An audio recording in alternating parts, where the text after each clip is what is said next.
Assalamualaikum warahmatullahi wabarakatuh. Perkenalkan, nama saya JD Siansyah dari kelas SI 2023A dengan 3 digit NIM terakhir 014. Pada kesempatan kali ini, saya akan mempresentasikan proposal penelitian saya yang berjudul Pengaruh Iklan Media Sosial pada Keputusan Pembelian Anak Muda. Yang pertama, latar belakang. Perkembangan teknologi informasi membuat perubahan yang signifikan pada berbagai sektor, baik di sektor sosial, kesehatan, ekonomi, maupun budaya. Dengan perkembangan teknologi tersebut, mendorong suatu pihak ataupun organisasi untuk menciptakan suatu inovasi baru untuk mengiklankan produk mereka sesuai dengan tren zaman saat ini, yaitu melalui media sosial. Menurut B.K. Lewis pada tahun 2010, media sosial merupakan suatu label yang merujuk pada teknologi digital yang berpotensi membuat semua orang untuk saling terhubung dan melakukan interaksi, produksi, dan berbagi pesan. Sedangkan menurut Chris Brogan pada tahun 2010, media sosial adalah suatu perangkat alat komunikasi yang membuat berbagai kemungkinan untuk terciptanya bentuk interaksi gaya baru. Intinya, media sosial adalah tempat di mana semua orang di berbagai belahan dunia berkumpul untuk melakukan interaksi tanpa dibatasi jarak. Analisis terperinci oleh tim Kepios pada tahun 2023 menunjukkan bahwa ada 4,95 miliar pengguna media sosial di seluruh dunia pada bulan Oktober 2023, yaitu setara dengan 61,4% dari total populasi global. Nah, jumlah media sosial yang dikenal masyarakat Indonesia sangat beragam, seperti YouTube, Facebook, Instagram, WhatsApp, Twitter, dan masih banyak lagi. Oleh karena itu, media sosial sering digunakan oleh suatu organisasi ataupun perusahaan besar sebagai sarana untuk mempromosikan produk mereka.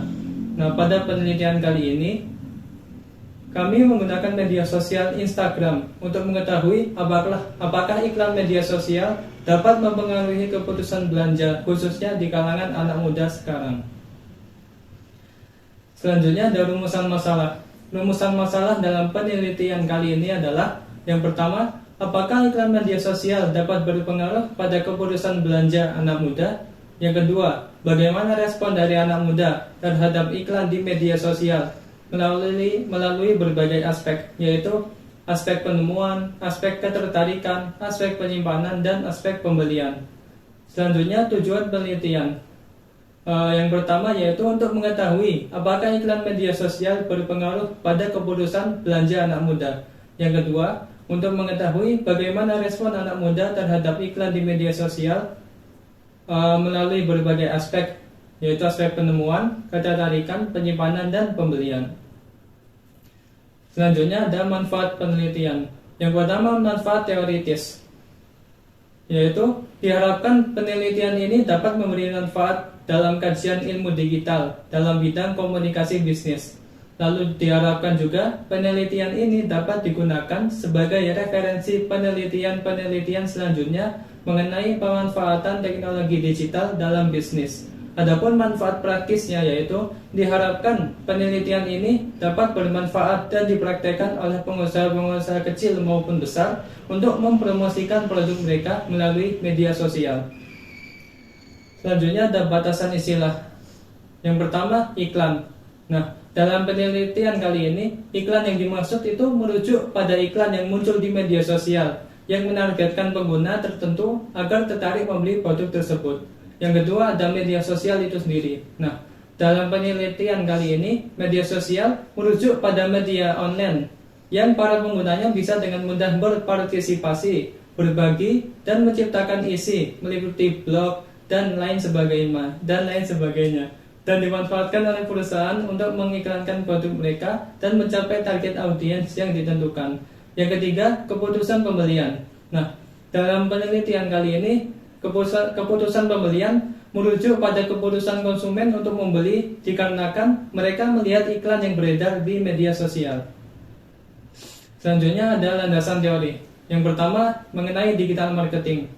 Menurut Ridwan Sanjaya dan Joshua Tarigan pada tahun 2009, Digital marketing adalah kegiatan pemasaran termasuk branding yang menggunakan berbagai media. Contohnya blog, website, email, AdWords, dan berbagai macam jaringan media sosial. Menurut Klein dan Burrow pada tahun 2005, pengertian digital marketing adalah suatu proses perencanaan dan pelaksanaan dari konsep, ide, harga, promosi, dan distribusi. Secara sederhana, dapat diartikan sebagai pemeliharaan hubungan yang saling menguntungkan antara konsumen dan produsen. Sedangkan menurut Heldrich dan Struggles pada tahun 2009, digital marketing menggunakan perkembangan dunia digital untuk melakukan periklanan yang tidak digembor-gemborkan secara langsung, akan tetapi memiliki efek yang sangat berpengaruh. Pada intinya, digital marketing adalah kegiatan pemasaran atau promosi suatu produk melalui media digital atau internet. Tujuannya untuk menarik konsumen dan calon konsumen secara cepat. Nah, kelebihan digital marketing yaitu antara lain kecepatan penyebaran, kemudahan dalam evaluasi, jangkauannya lebih luas, murah dan efektif, dan dapat membangun nama brand perusahaan.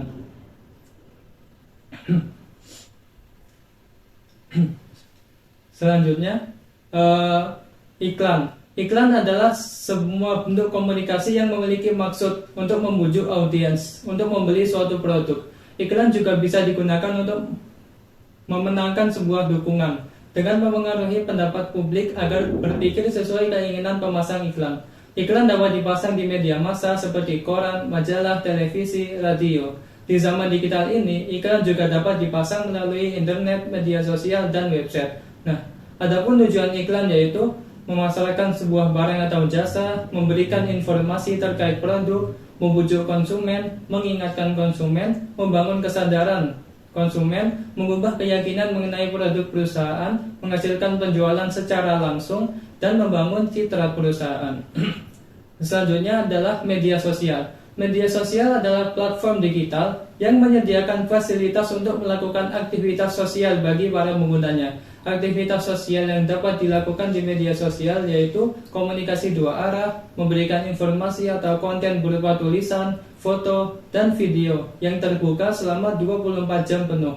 Nah, fungsi media sosial itu ada 4. Yang pertama untuk komunikasi, yang kedua untuk branding, yang ketiga sebagai tempat usaha, dan yang terakhir sebagai tempat marketing. Selanjutnya ada Instagram. Instagram adalah sebuah kelompok aplikasi menggunakan basis internet dan teknologi yang memungkinkan pertukaran dan penciptaan user-generated content. Sedangkan menurut Atmoko dalam bukunya yang berjudul Instagram Handbook, yaitu Instagram adalah sebuah aplikasi berbagi foto yang memungkinkan pengguna mengambil foto, menerapkan filter digital, dan membagikannya ke berbagai layanan jejaring sosial, termasuk milik Instagram sendiri. Jadi Instagram adalah aplikasi layanan berbagi foto atau video yang memungkinkan pengguna untuk memberi filter pada foto atau video mereka, lalu menyebarluaskannya di Instagram itu sendiri ataupun di sosial media yang lain seperti Facebook, Twitter, dan lain sebagainya. Yang kelima adalah keputusan pembelian. Pengertian keputusan pembelian menurut Kotler pada tahun 2015 adalah tindakan dari konsumen untuk mau membeli atau tidak terhadap suatu produk. Sedangkan menurut swasta pada tahun 2015, keputusan pembelian yaitu sebuah pendekatan penyelesaian masalah pada kegiatan manusia untuk membeli suatu barang atau jasa dalam memenuhi keinginan dan kebutuhannya. Dapat disimpulkan, keputusan pembelian adalah kegiatan keputusan akhir yang dilakukan konsumen untuk membeli barang atau jasa setelah melakukan berbagai pertimbangan-pertimbangan tertentu.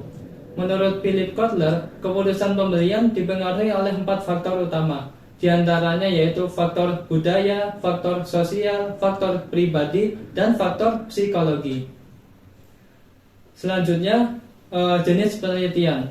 Dalam penelitian saya kali ini, jenis penelitian yang digunakan adalah penelitian korelasional, yaitu penelitian yang menentukan ada tidaknya hubungan antara dua variabel atau lebih dengan tujuan membuat prediksi berdasarkan korelasi antar variabel tanpa mengubah atau memanipulasi keadaan variabel yang ada.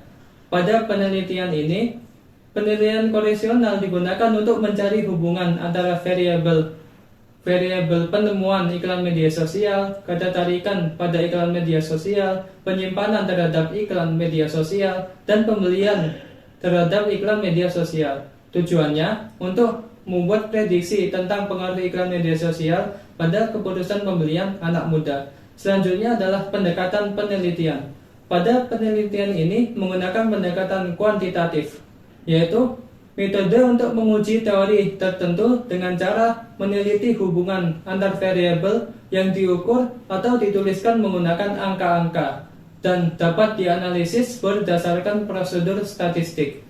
Itu menurut Crosswell. Jadi, metode kuantitatif adalah metode pengumpulan data dan ditafsirkan menggunakan angka untuk menganalisis data tersebut berdasarkan prosedur statistik. Selanjutnya, sumber data penelitian. Pada penelitian ini, sumber data berasal dari kalangan anak muda dengan rentan usia 16-27 tahun yang aktif menggunakan media sosial Instagram dan bersedia untuk diwawancarai. Selanjutnya, teknik pengumpulan data. Pada penelitian ini, sumber data berasal dari wawancara kuesioner. Nah, wawancara kuesioner adalah pengumpulan informasi dengan menyajikan pertanyaan tertulis untuk mendapatkan data dari responden yang dituju.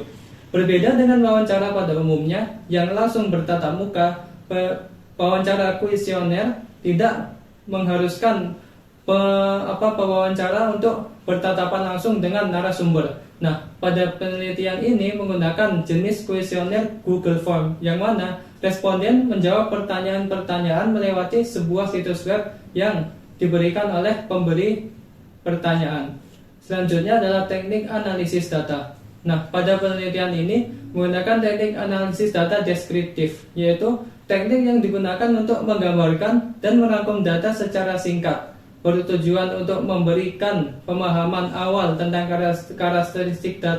karakteristik dasar data.